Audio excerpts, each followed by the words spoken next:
like the fact that you can sing it. Songs, I mean, we've kind of talked ad nauseum, all of us, about the impact of songs in this. I think for me, I need to be able to know that when I use this card, it's going to have an impact on the game, which is why I mentioned it, like using it proactively. Okay. On the spot, sometimes it's hard to remember these things, guys. Performance anxiety, right? It happens to the best of us. What's up, everybody? Welcome back to the Forbidden Mountain, and we are here for yet another Battle of the Inks, and I am joined this time by BR guest Heath. How are you doing this evening, sir? I'm doing great and already hating the zoom in on my face. I knew from this morning's video in Steel that I was not going to like it, but it's even worse than I thought. So I apologize everyone in advance for this. Don't hate on it. Don't look. Have you listen? If we compare beards right now, you're winning. It doesn't matter what the camera looks like. oh, you haven't seen the twister I've got going on the side of my face here. It's ridiculous. I see. We'll blame the headphones. There you go. Yeah, 100%. You know, if it wasn't for these headphones, it'd be perfect. Totally fine. But yeah, doing great. For everyone watching the channel, I'm going to give you an opportunity to give us a little bit of information on yourself. You are BR guest. You have a YouTube channel. Tell us about yourself, sir. Yeah, absolutely. So very briefly, huge Disney fan, giant Disney nerd for the longest time. I live up here in Vancouver, British Columbia, but I've been down to Disneyland, probably into my 20 times now so far. Oh, okay. So that was already there. And then I found out about Lorcana. It's like, I gotta do something with this. I've never done content creation before, 100% novice, but I just dove in with both feet. My buddy Patrick and I are kind of running the channel, and we're focusing on gameplay videos, on deck tech videos, we're gonna do ultimately a set review, but we're not on it enough to get into the daily releases that you guys are doing. We're gonna do one day, just don't be wreck me. the whole day doing a full set review. So that's what we're going at. Mostly do what I do. I'm just goofing around, quite frankly. I'm loving having fun with the cards, roasting my buddy Patrick and myself when I can, and just seeing what comes of it. So I really appreciate everyone that's tuned in so far, and hopefully if you want to check it out, you'll like it yourself. Yeah, and you do, fairly regular gameplay videos. If I'd say every day or so, a couple days, something like that. I'd say every couple. I think we're consistently hitting about 2 or 3 videos a week. Most of them are gameplay right now, but I really want to get into kind of a diversity over the course of time. Yeah, that's cool though. So if anyone's looking for, basically, every other day, every couple of days for pixel-born content, you are focusing on mostly pixel-born, if I remember correctly. Yeah. Shout out to Pavel, doing great work. I mean, I can't say enough good things about the platform. It's phenomenal.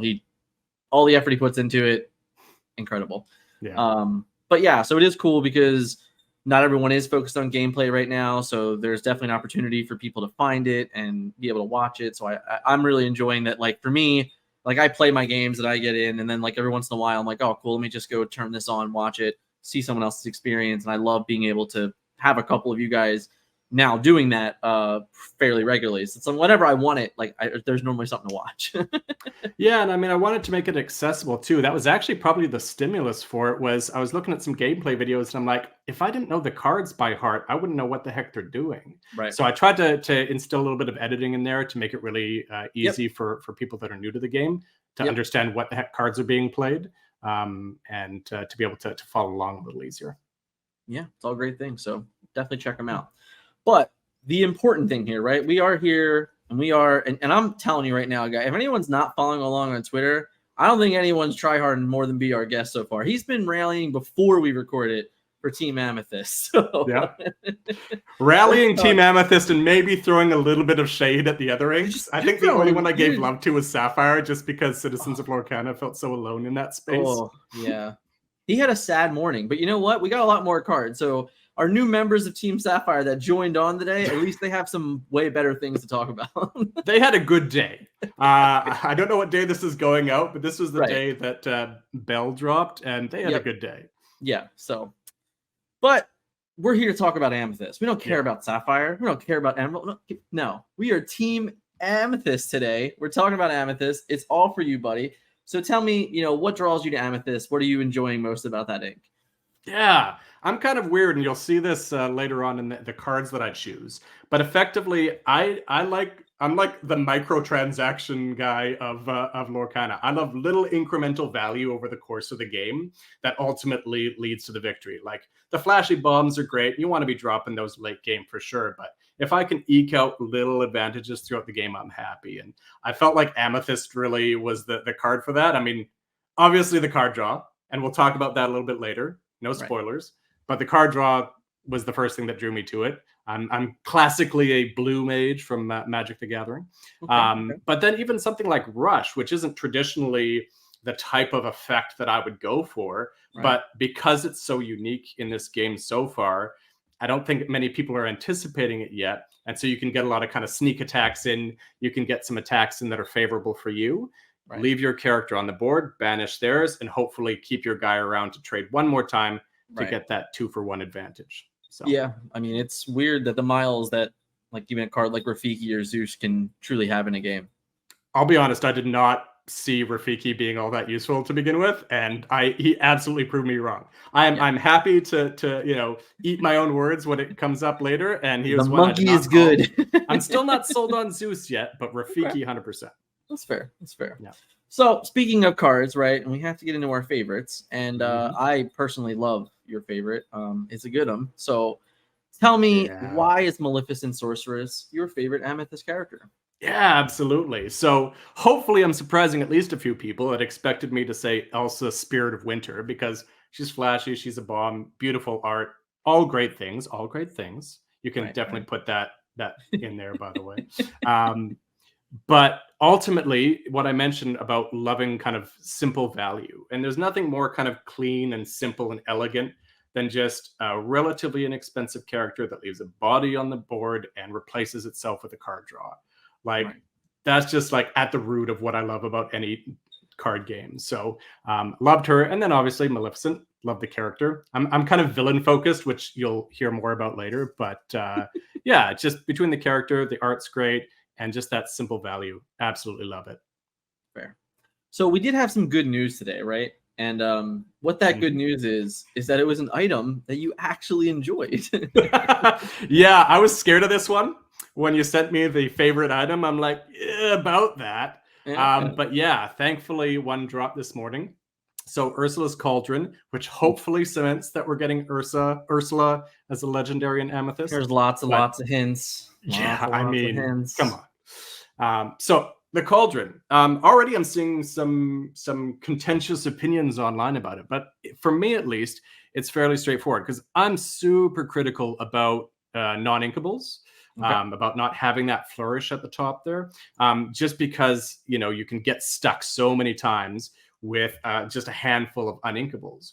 So you might argue, hey, Ursula's Cauldron's uninkable. Why do you love it so much? Well, quite frankly, and this is where now you need the Simpsons meme here. It is the cause of and solution to all your problems with uninkables, because you drop it on turn 2 and you can start digging for ink if you're struggling for it. Right? Yep. How many times do you keep drawing uninkables and you're like, if I could just get rid of half of these, I'd be okay. Well, guess what? You can. Yep. And then late game, the other argument that I've heard against it is it's not card advantage. Well, sure, it's not drawing you a card. But late game, if you knew that there was a 1-cost 2/2 on the top of your deck, unless you're citizens of Lorcana, if you knew there was a flounder on top of your deck, it's basically like not drawing a card. If we've got bombs flying left and right on the board and you draw flounder, it's like, well, great. Right? Sweet. If you can put that on the bottom, it's effectively like drawing a card because that card had no relevance on the game at that point. Right. So early game, it gets you your ink. Late game, it filters so that it effectively provides card advantage by getting you to your bombs and your big cards and your impact cards faster. All around, love it. Yeah, I was really excited to see this one today. I think it's a really standout item. However, I was on Team Magic Mirror. I thought the card was perfectly playable and fine and would see play. No chance. I mean, I feel like I'm contractually obligated to say Magic Mirror is great, but I'll be honest. Like, I'm Team Amethyst all the way. Magic Mirror is dicey. Draft, okay. So shout out playable. Shout out to Hive. No longer in playable. Draft. It's great. In Constructed, there's just no way that I'm putting that card in my deck anymore because this card is just I can't think of a better thing to do on turn 2 in a lot of cases. Yeah. Where it's like for the rest of the game, I'm just effectively going to know my next draw every turn for free. Like I literally just tap this card and it's just like, yep, cool. Yep. This is great. It's really powerful. I think people are definitely a little bit overlooking it. I think it's 100% worth the uninkable cost. Yeah, it's simply because you can dig for your ink. Like, it doesn't really detract away from it. Now, I will say, and I've seen this argument, and I'll agree with it, that in multiples, it starts becoming less impactful, right? Because then really you're only seeing one extra card at a time. Yeah. Right? It's not without impact in multiples, but I'm not sure it's a 4 of, but it's an auto-include in some number, I think, for sure. Yeah. Right. All right, so let's get into the next wonderful selection here, which is, of course, our favorite action and our favorite song. So you can be brutally honest about Befuddle, and I'm even going to respond to it afterwards. But why is Befuddle on this list? For lack of better options. Okay, so before we started recording, we were talking about how the fact that I would love it if we could please drop a new non-song action card for me to put in this slot. Because you forced me to pick an action card that's not a song, because we're going to get. That's not true. I didn't do that. I mean, you said action, then you said song. So, but they're both actions. I mean, can I just put Friends on the Other Side twice on here? So in another interview that will come out, I promise you, somebody used the same card twice. I mean, if I get to use the same card twice, then absolutely. But here's where I'll make a small argument for Befuddle. Okay, we can put Friends on the Other Side twice. That's 100% happening. But I will give one argument for Befuddle, and that is a long-term vision. And I'm going to make this argument again later, which is we can't just focus on what's happening in set 1, right? We can't just focus on the first chapter. The next set's coming out in what, November? Like, yeah. It's going to be fast and furious with some of these new cards. So you can't just focus on what's the here and now. And Befuddle is the type of card that it's so cheap that it can absolutely be a combo piece in combination with other things, right? Whether it's an action matters deck and you just want 1-cost actions no matter the effect, or you've got a comes into play effect that's repetitive, right? We've seen cards like this in other games where they look innocuous, but you put them in with a few other pieces and all of a sudden it breaks the game. So don't sleep on it for future use. But yeah, right now it's not particularly impactful. Right now, there's probably just not enough synergy to really utilize the card offensively. Yeah. Right. Defensively, I think it was on, it might have been on Ready, Set, Draw. I heard them talking about how you could also use it for low impact cards later in the game to ink them, right? You're running low on ink. You use it on your, Flounder again. Poor Flounder is always the subject here. You bounce them back to your hand and drop them as ink if you need. I don't want to break too much here, but it's really hilarious to me how often in so many of these different interviews, Flounder is like the target. Team Flounder, it cuts both ways, man. He's the example. He's the perfect, what's that? The ad libs. He's the perfect ad lib for low impact card and also the card you love. Like just poor Flounder, but it's all good. So let's hear about your thoughts on Befuddle before we get into Friends on the Other Side. In all honesty, I think the card. I think for me, I need to be able to know that when I use this card, it's going to have an impact on the game, which is why I mentioned it, like using it proactively, where I'm just like, okay, this is a part of that combo that you were like, basically saying like, we might have this one day. Yeah. We don't have that right now. There aren't enough things that I can really go through in my mind, like outside of like item slinger decks, which are definitely not something you're in Amethyst for anyway, but that's where I go. I'm like, oh, I can bounce this back. I can bounce an item back so I can ready my Ariel again and then swing in for more lore. Like it's weird combos like that I would be looking for. And right now I'm just not sure that they're there in like real high incremental values. So I'm like, Yeah, I don't see it yet, but also with Amethyst being the like card draw color, it lends itself to combos. So that time will come, and I wouldn't be surprised if Befuddle finds a home in a combo piece at some point in time. Yeah, I mean, it's a 1-cost thinkable card that is at the very least in some cases like an early the game time walk. So I still think the card is playable. I just don't know if it's going to be like warranted at all. That's really what it's going to turn into. Yeah. So what about what about the obviously superior action? just slightly superior. Just the overwhelmingly superior action song, Friends on the Other Side. I mean, I'm gonna drop a hot take here and say that Friends on the Other Side is the best card in Amethyst. Yes, I'm not hating on Elsa. She's wonderful. She's glorious. Absolutely. And we're talking about Spirit of Winter here, obviously. But when you talk about kind of just relative value based on the cost and what's associated with the card, like the fact that you can sing it, songs, I mean, we've kind of talked ad nauseum, all of us, about the impact of songs in this game. Yeah. But the fact that you can effectively for free draw 2 cards and just keep that engine rolling. Yeah. That's probably the biggest challenge in winning a game of Lorcana right now, is just maintaining your resources, is just surviving long enough and getting out enough resources to kind of overwhelm the opponent or suffer that war of attrition. So when you're drawing extra cards for relatively for free, especially when you've got a character that that you don't mind losing or that you see as a potential trade, like, yeah, I'm going to sing with this, but worst case scenario, my opponent comes in and has to trade with it, and I've got the 2 cards, like, it's just glorious.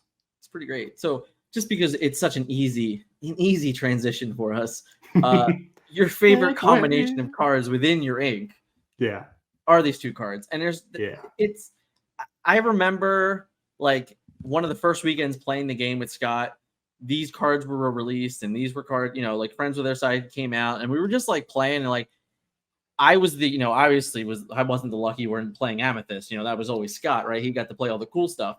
But like every time he's just like, I play Maleficent. I'm like, yeah, that's cool, whatever. And then he's just like, I'll exert Maleficent and I'll draw 2 cards. I'm like, man, that's so good. So good. The beatings will continue until morale improves. Yeah, it's so good.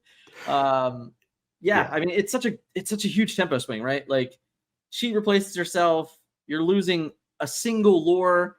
She's not a good challenger, so you're not really throwing her into something. But like, it almost sometimes, like, I love to talk about this, like in the version of like the shift, where it's like people look at Maleficent and they're like, oh, she's not threatening, but like, there's a lot of times where it's probably right to fire the cannons her.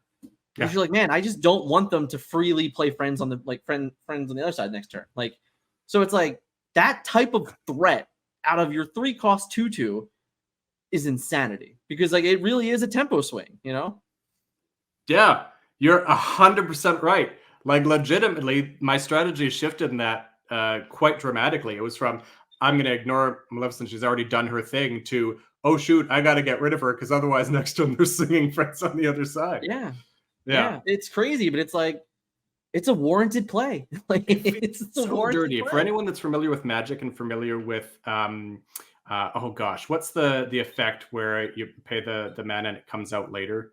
Not Foretell, because that's the kind of newer one. But no, Foretell's or Morph. Are you saying? Like, no, there's a previous one. Anyways, you pay mana and you wait a turn or 2 for it to come out. Everyone in the comments or everyone watching is like, oh my gosh. Okay. On the spot, sometimes it's hard to remember these things, guys. Performance anxiety, right? It happens to the best of us. So, effectively, I'm paying 3 ink over 2 turns to have a 2/2 body in play and draw 3 cards. Right. Like, and you pay 2 cards for that, sure. Right. But like, that's ridiculous. It feels so dirty when you accomplish that. Yeah, when you literally pay 3 for a guy and draw 3, it's like, it's just not, it's amazing. I can't think of a better way to explain it. Like, it's so good. Yeah. And it's at the time when you're kind of setting up for your big things, right? Like Amethyst, full disclosure, at least right now, is the support color, right?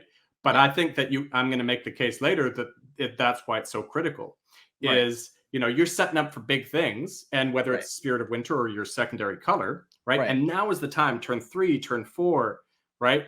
Turn 5, where you're trying to kind of set everything up to make the things happen. So that's the perfect time to do that, right? Turn 5, turn 6, turn 7, you don't want to be just getting small value. You want to be dropping bombs. But turn 2, turn 3, turn 4, turn 5, that's the time where you want to be kind of setting things up. And that's when this hits perfectly. The more cards you have in your hand and the earlier, the more likely you have a plan for the later. So sets up very well. But and the more choices too, right? You're like, okay, I was gonna do this thing, but now I drew this better card. So all right, let's do that. Right. which is perfect setup for what's the best pair for your ink. You're claiming that Amethyst is the king of support. Yep. What do you think you're supporting best? Yeah, absolutely. So the undisputed kind of control option over the past few weeks has been Amethyst Steel. Personally, I'll be honest, when you say fun or competitive, I have to admit that I'm kind of Mr. No Fun, and I've seen a few peers amongst us that also agree that the best way to play is to not let you play. But I love control. So when I'm thinking about competitive, that's usually where I'm going to is control. Oddly enough, I'm controller combo, which is completely like dichotomous. No, you and I will get along for a very long time. I want to do degenerative things, whether it's keeping you from doing anything or doing all the things. Yeah. I can respect that. So if I'm doing control, originally I was looking at Amethyst Steel, and that's been very popular. You'll see it on Pixel One. You'll see it on kind of best decks and all that for quite a while. And it made sense, right? I want to control the board while drawing more cards. Absolute sense. Lately, I've found that with what's been coming out in Emerald, there's a very clear sign that Emerald is leaning towards control as well. Yeah. Emerald is almost all the kind of non-value elements of control in terms of like a blue color, if you're familiar with Magic the Gathering. It's like, I'm going to tinker with you and annoy you and do these things that kind of break the rules that keep you from doing the things you want to do. Right. So lately, within the last kind of few days of reveals, Emerald's really showing potential as the secondary pair. So Emeralds and Amethyst or Steel and Amethyst are kind of your two best options. If you want to go the fun route, and especially kind of the combo route, absolutely throw Amber in there with Amethyst and do a Stitch Rockstar deck. But I mean, I got to go the control route. I'm sorry. Yeah. I can respect that. That's cool. I like Amethyst. I like all the inks. Let's be honest here. But like Amethyst, I think you have been selling it well on this concept of, you do have this fun early game and you do have this successful mid game, but we would be remiss not to admit that there is some late game elements now. Like, Elsa Spirit of Winter is a legitimate threat to winning a game. Yep. So you really you're starting to see this full package, I think. So maybe we're still short on cards, still a fair amount of Amethyst cards that have to get revealed. Like more playable actions, not name befuddle. So I think there's enough. I think there's enough. But I would be remiss to not, we got to give you it, right? We have to give you the floor. And I'm going to give you the sole purpose of this. And your ultimate goal here is to convince the community why they should be on Team Amethyst. Okay. Ready? I am. I mean, is everyone else ready? Hi, everybody. How's it going? You know you love 2-for-1s, right? You know you love getting that sweet, sweet value. Well, Amethyst is your color. I'm not going to put this on for the whole thing. I don't have so much poker face in me before I break. But Amethyst, 100%. Like, if you've played this game much, you've seen that you get worn down. Like I said, that war of attrition, right? Your resources get worn down. You get to the point where you're on top deck mode and you're like, I just need one more good card. Whether it's now Ursula's Cauldron or sheer card draw or whatever you like, it's going to get you to those cards that you need. So sure, some of the flashier bombs are going to be in other colors and they're going to try and seduce you and say, look at this shiny, flashy thing. But don't be like Doug. Don't go squirt. Focus on what matters. Okay? So think about the core elements of Amethyst, right? On that value piece. And going back to what I said earlier about card draw and things like rush and stuff like that, where you're getting 2-for-1s all over the place, right? I don't want you to just focus on what set 1 looks like. I want you to think about the future, set 2, 3, 4, all the way down the line. As Dan was saying, there's 7 already in the pipeline, let alone more to come. And if we're exploring these core elements of card draw and of elements like rush that provide those potential 2-for-1s or beneficial challenges, the more they explore those elements, the more you're going to see cards that really kind of bust the game wide open and just give you incredible value. So I want you to focus on that. But more than anything else, I want you to focus on one thing. Frozen. What's that one thing? Frozen. Do you Frozen, wanna frozen, build a frozen, frozen, snowman? frozen, frozen, frozen, frozen. The fact of the matter is, no other color has the amount, sheer volume of Frozen in there. And sure, you got the song in Sapphire. I'll give them that. They got Let It Go. That's a, that's You a got to thing. let that go. You got to let that go. Unfortunately, But yeah, Let It Go and come back. I was gonna say to the light, but really the dark, and we'll get on that in a second. Yeah. Which is, you got the multiple Elsas, you got the Anna, you got the Sven. Even though he's kind of hashtag trash deer is kind of my saying for Sven. Don't talk about But Sven like we're that. talking about the theme right now. We're talking about the spirit. And again, forward Yeah, thinking. Olaf, What man. could we have All in the good future? things. If this is the Frozen color, this is where it's at for years to come for Very all true. you Frozen lovers out there. Very And I'll leave you with one last thought, which is what I love about the theme, which is I'm like a villain at heart. Any like RPG game where there's an option to play the villain, that's me. And which color has the highest density of villains? Where are all the sorcerers at? They're an amethyst. That's the cool kids table right there. Yes, So that's the cool kids hashtag table. Team Amethyst. Let's see it spread on social media. I want you all joining the bandwagon here, coming on board, have some fun. We got the value. I tell you, you sold me for sure. I love it. It's so good. I mean, we talked about this offline, but the Frozen pitch was enough to be like, yeah, it's a great idea. Yeah, let's do it. But yeah, Amethyst does have a wonderful amount of things to offer any player of any, level of strategy, etc. Like, I believe it really does offer many things. I love how interchangeable it is with different inks and how it pairs well. I think it's great. I really do. Yep. And I think you did a great once job you get that Floodborn Olaf, man, whew. It began with two sisters. I hope it's like super beef jacked Olaf. Could you imagine?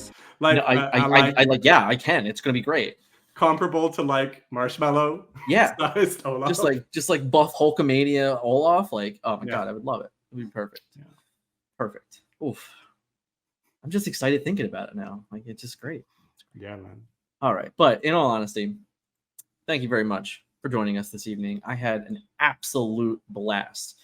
Just to remind everyone again, where can they find you on socials, on your YouTube? Hit us with that information. Yeah. First of all, before I do, let me just say how grateful I am to be on here. Like, this has been a blast, and I am having so much fun with it on social. So you can check me out at BOG for Be Our Guest Lorcana on Twitter, where you can see me roasting all the other inks. And then you can also find me at Be Our Guest Lorcana on YouTube, where we got all those videos there. So yeah, love it. And of course, if you hung out through this episode, you're enjoying the series of Battle of the Inks, hit the like button, hit the subscribe button. Make sure you follow our guest, Be Our Guest Heath, here on everywhere you can find him. He is a riot right now. He had me literally chuckling all day as I was working and editing different things, and every time my Twitter went off, I'm just like, here he goes again. It's great. I love it. So, it's my sincere goal to get everybody fired because they basically out themselves to their boss of just laughing hysterically in the office. Just like, it's perfect though. That's where we want to be, right? But thank you guys again so much for watching. A big and awesome send off one more time to our friend Heath, and we will get you guys in the next video. See ya.